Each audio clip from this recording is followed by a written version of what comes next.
Good afternoon, ladies and gents, and you join me on the 956th anniversary of the Battle of Hastings, fought, of course, at Hastings on the 14th of October, 1066, between the forces of William of Normandy, or William the Bastard, as he was unkindly known then, and William the Conqueror, as he would later become to be known, and King Harold Godwinson. And we see in our frontispiece here, with the arrow in his eye, one of the most famous scenes. We're going to be telling our story through the Bayeux Tapestry. Bayeux Tapestry is one of the world's most famous pieces of medieval art. It is 70 metres long and chronicles the legendary tale of the Norman conquest of England, when William the Conqueror invaded and defeated King Harold Godwinson. Now we're going to discuss some of the main characters or protagonists of the Bayeux Tapestry, through which we're telling our story. From kings to bishops, knights to courtiers, many different characters appear throughout the Bayeux Tapestry who were pivotal in the events that led up to the Norman conquest of England. Interestingly enough, one of my own ancestors would have fought at the Battle of Hastings, Robert de Denny. He was, bear with me a moment, Pinsana, in charge of wines and beverages to King Edward the Confessor, but he later was given rewards and benefits from the new king and also from Bishop Odo as well. And you'll see that right at the very end of this video, which is a little snippet from my own family tree. But anyway, back to our main characters. Edward the Confessor. Edward was King of England at the beginning of the Bayeux Tapestry. His death and the matter of his succession set out in the scene for the conflict, between Harold and William, which culminated in the Battle of Hastings. These, what I'm reading out, are little snippets from the scenes of what we will see as we go through the tapestry. Harold Godwinson. Harold Godwinson, a revered warrior, Earl of Wessex, and he's shown becoming King of England after King Edward's death. Harold Godwinson was the brother-in-law of King Edward the Confessor. William of Normandy, or William the Bastard as he was unkindly known, and he would become known as William the Conqueror. Before the events of 1066, William was Duke of Normandy. However, he was a claimant to the English throne, and after the death of Edward the Confessor, he invaded England to seize the crown, supported by the Pope. Bishop Odo. Bishop Odo of Bayeux plays a prominent role in the tapestry, even appearing amidst the fighting at the Battle of Hastings itself. Bishops went to battle in those days, and it is believed, and this is from my own research what I found out, that Bishop Odo commissioned the Bayeux Tapestry. Stigund. Stigund was Archbishop of Canterbury at the time of Harold Godwinson's accession to the throne. He had a long career within the church, but his prospects became extremely limited after the Norman invasion, and he was ultimately deposed and then imprisoned. Edith Godwinson, Edith of Wessex, was Harold's sister and the wife of King Edward the Confessor. And in one of our scenes, it says this is probably her far left at Edward's deathbed. Fleeing woman. A woman flees from a burning building. Nothing's known about the woman, her name, her title, her status, but she must have been of some great importance to be shown in the tapestry, and she'll be seen in one of our scenes as we go along. Giver. And then it's got, despite its prominent position within the tapestry, the events behind this scene are unknown today, only the person's name. Giver, a woman, and she's shown in the robes of a nun or an abbess or something like that, so she was of religious importance of some kind, we believe. Right, that's our main characters in the tapestry discussed, and we'll be on to our first scene now, which is scene 1, Edward and Harold at Westminster, followed by Harold heading to Bosham or Bossam. The year is 1064. In the royal palace of Westminster, Edward the Confessor, King of England since 1042, speaks of his brother-in-law, Harold, the Earl of Wessex. After this, Harold, holding a hawk, makes for the south coast with his followers and hunting dogs. They are heading for Bosham, Sussex, Harold's family estate. Our next scene, Harold arrives at Bosham and then sets sail. Harold and a companion enter the church at Bosham to pray for a safe voyage the night before they leave.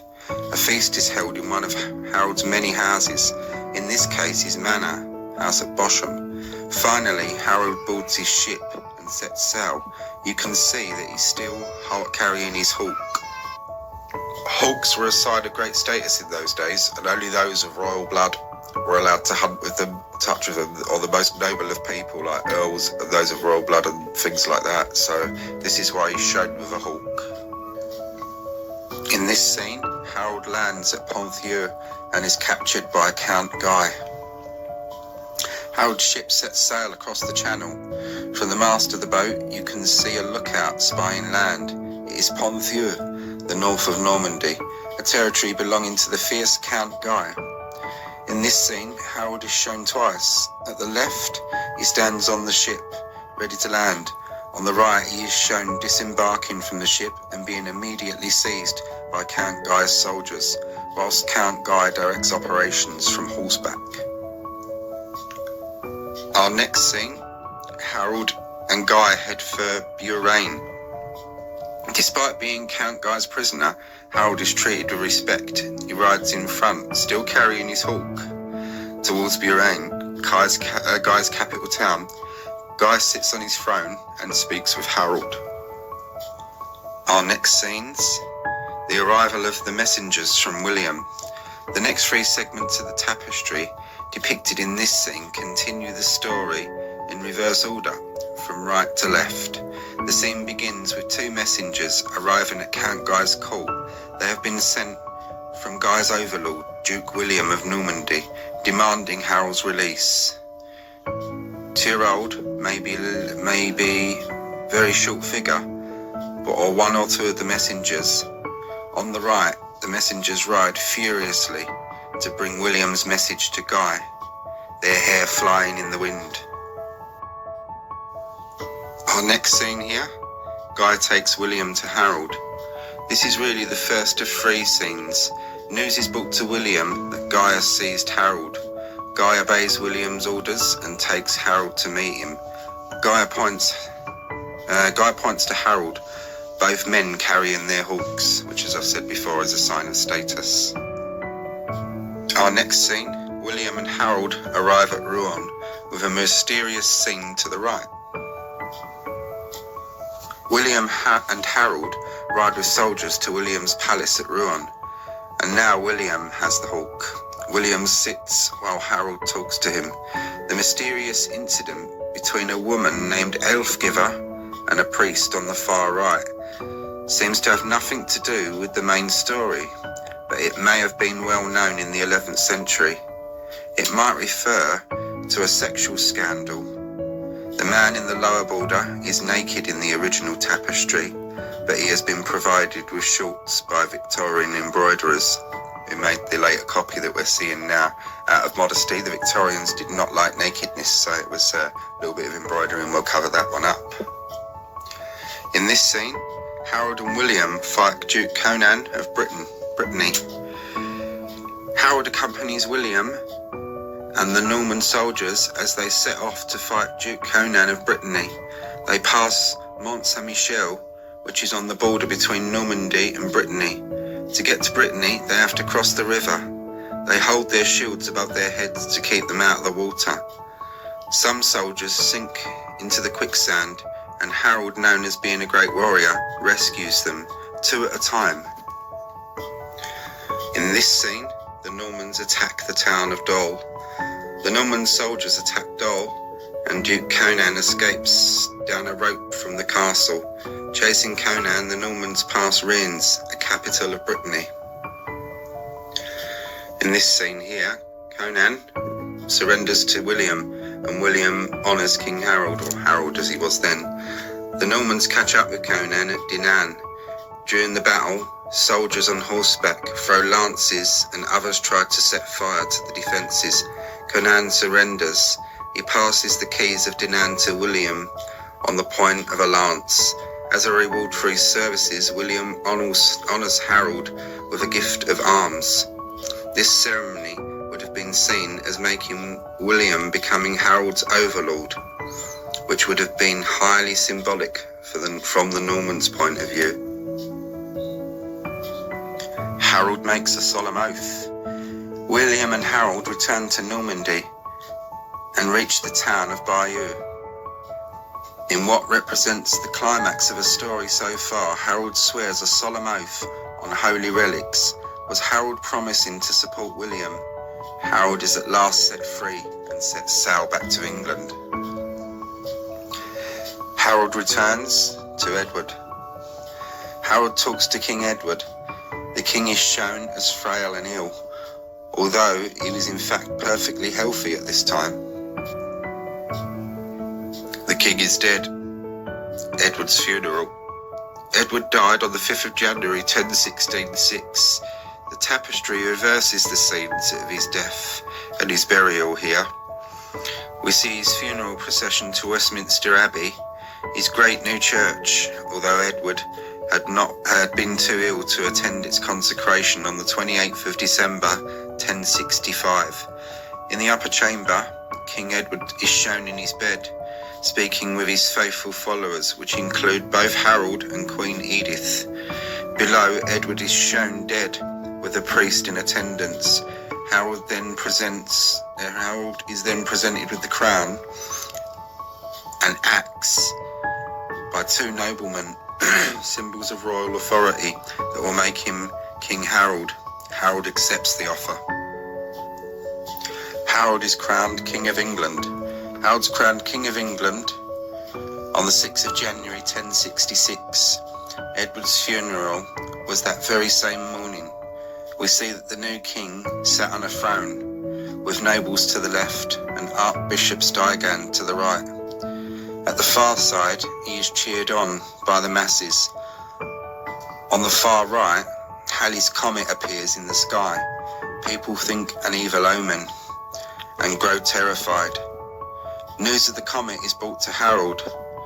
Beneath him, a ghostly fleet of ships appears in the lower border, a hint of the Norman invasion to come. William decides to attack England. News of Edward's death and Harold's coronation is carried across the channel to William, Duke of Normandy. As you might expect, William is furious. The throne of England should be his, he claimed, and he saw Harold as a usurper. William then decides to attack England and organises a fleet of warships. To his left, Bishop Odo of Bayeux, William's half-brother, here making his first appearance in the tapestry. Building the ships, William's men prepare for the invasion. Woodmen fell trees and shaped them into planks. These are used for the building of boats, which men drag down to the sea. Loading the ships, food and drink are brought down to the boats, so are weapons and armour, including coats of chainmail, helmets, swords and lances. The ships set sail. William leads his army to the boats. They embark and set sail for England. William's ships, they set sail. The sea is crowned with ships filled with soldiers and horses. William sails in his ship, Mora, which was bought for him by his wife, Matilda.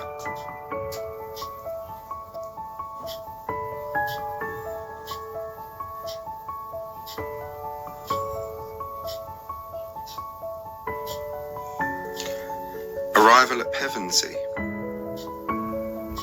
On the 28th of September 1066, the Norman army arrive at the south coast of England, where they land at Pevensey.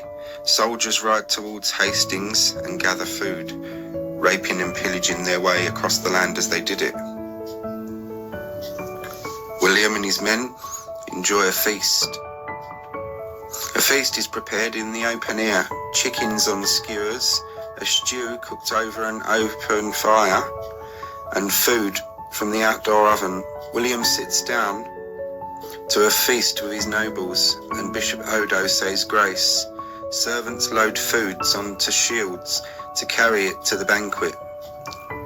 Waddard, mounted on the left of the panel, was a follower of Bishop Odo. William has a discussion with his half-brothers, and a castle is built. Duke William appears in discussion with his half-brothers, Bishop Odo and Robert, Count of Mortain. A motte, a type of castle, is built to strengthen the Norman invaders' base at Hastings. A messenger brings William news of Harold and his army. On the right, a woman and her child flee from a burning house. The morning of the battle. On the 14th of October, 1066, the morning of the battle, William is shown in full armour, soon to be mounted on his horse. William's Norman cavalry gallops off to face Harold's English soldiers. William on his horse. William is shown twice here. First he appears on a dark horse at the head of his troops. Then he is depicted immediately to the right, asking Vital, one of Odo's followers, if the enemy has been seen yet. The two armies. Here the story changes to give the English perspective. A lookout warns Harold of the approaching Norman army. Back on the Norman side, William, wielding a mace, gives a speech to inspire his soldiers. The start of the battle. The Normans charge and the Battle of Hastings begins. What's a big factor in this as well is that the Normans fought on horseback and the English didn't, and that was a big deciding factor. The English soldiers on foot. As arrows and lances fly through the air, many men lay dying on the battlefield. The English soldiers are all on foot, protect themselves with a wall of shields. The Normans attack them from both sides. The lower border of the tapestry is filled with dead and the wounded soldiers. Harold's brothers die. The violence continues as men hack and spear each other to death. Harold's brothers both die fighting. Bishop Odo appears in the battle. The battle rages on. Men and horses crash to the ground, and the lower border grows strewn with the slaughtered troops and animals. Bishop Odo appears in the thick of the fighting, waving a club and encouraging his followers. Odo uses a club rather than a sword, as bishops were not supposed to shed blood. William raises his helmet after a fall from his horse. After a fall from his horse, William raises his helmet to reveal his face. This shows his troops that he is still alive and encourages them to continue fighting. Count Eustace carries an elaborate banner, which may be the one given by the Pope to show his support for William's invasion of England. The death of Harold. As the battle continues, the Normans seem to be getting the upper hand. Many more soldiers die, and one appears to be having his head cut off. Nice. On the right is the best known scene in the tapestry, the Normans killing King Harold. But how is Harold killed? He seems to be shown twice, first plucking an arrow from his eye, and then being hacked down by a Norman knight. The tapestry is difficult to interpret here, but the second figure is probably Harold. The death of Harold. With Harold dead, the battle is over. The victorious Normans chase the remaining English from the battlefield. The final scene from the tapestry has been lost. It may have shown King William being crowned King of England. This would match the scene at the very beginning of the tapestry, which shows King Edward secure on the throne just 2 years earlier. The battle is over, and our next scene is an interpretation of what we just spoke about, what was very likely the last scene on the tapestry. In 2018, artist Jan Messen created this imagined final scene to complete the tapestry, showing William I's coronation on the 25th of December, 1066. When William was crowned inside the abbey, the people outside, the English and Normans, or well, the English really, gave the usual cheer of acclamation, and the Normans used that cheer as an excuse and said that they thought the people were rioting and starting a rebellion, so they set about killing and burning London, which is what they did immediately after the king's coronation. And as King William was being crowned, it was the only time in his life that he was seen to show fear, because the orb in his hand shook. And that ends the role of the Bayeux Tapestry in the Battle of Hastings. And now the next little bit will just be my ancestors' little part he played in it. Bless his little cotton socks. Evening everyone, and welcome to the family history part of the video. What should have taken me about an hour or so is literally taken me all day, so I'm going to have to do it through the computer rather than through this because of all the new information I've got. Can't print things out at the moment, so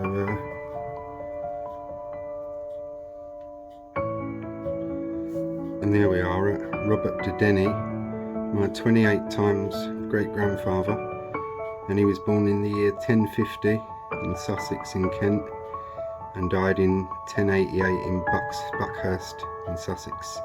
And he was pincerner in charge of wines and beverages to King Edward the Confessor, a position that he appears to have inherited from his own father.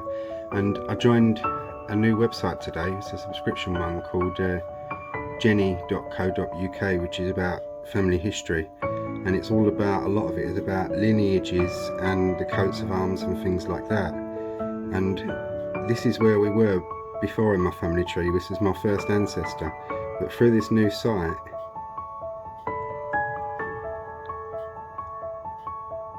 Robert de Denny, an Anglo-Norman. See, my information before, that don't forget was gathered in the mid-2000s, was that he was a Norman. And this website and the information is quite reliable as well, is that he's an Anglo-Norman. And this is the coat of arms. When the Tuftons and the Earls of Thanet had to prove their lineage, this is what appears in the pedigrees. And through the new website we've jumped back 2 more generations. 29 times great-grandfather Robert de Denny, born circa 1030 in East Sussex, and he died circa 1066 either in Sussex, Kent or Normandy. There's a slight possibility that he may have died in the Battle of Hastings, given his stated year of death. Occupation, pincerner in charge of wine and beverages to Edward the Confessor. That's my direct ancestor in the red there.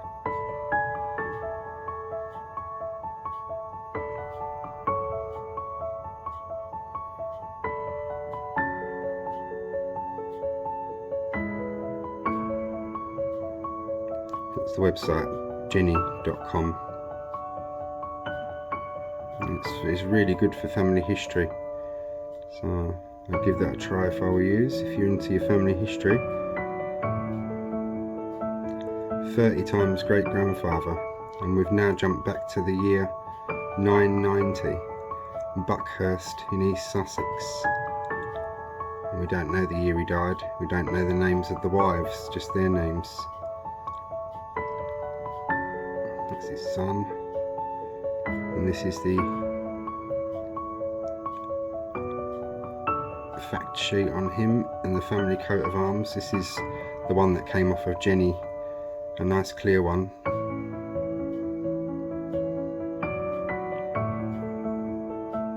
And this is the origins of the family name.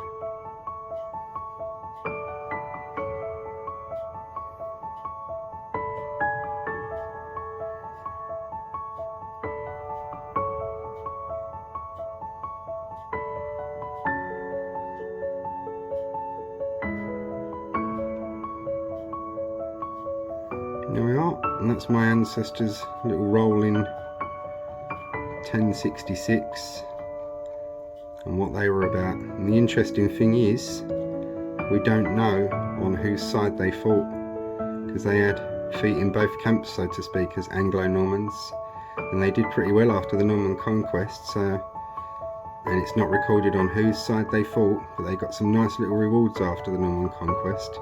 So I'll leave the rest up to your imaginations and mine. Hope you all found that interesting, guys and girls. And that, ladies and gents, is the Battle of Hastings. Hope you all found this little documentary interesting. If you did, please give it a like and a share. Thanks very much.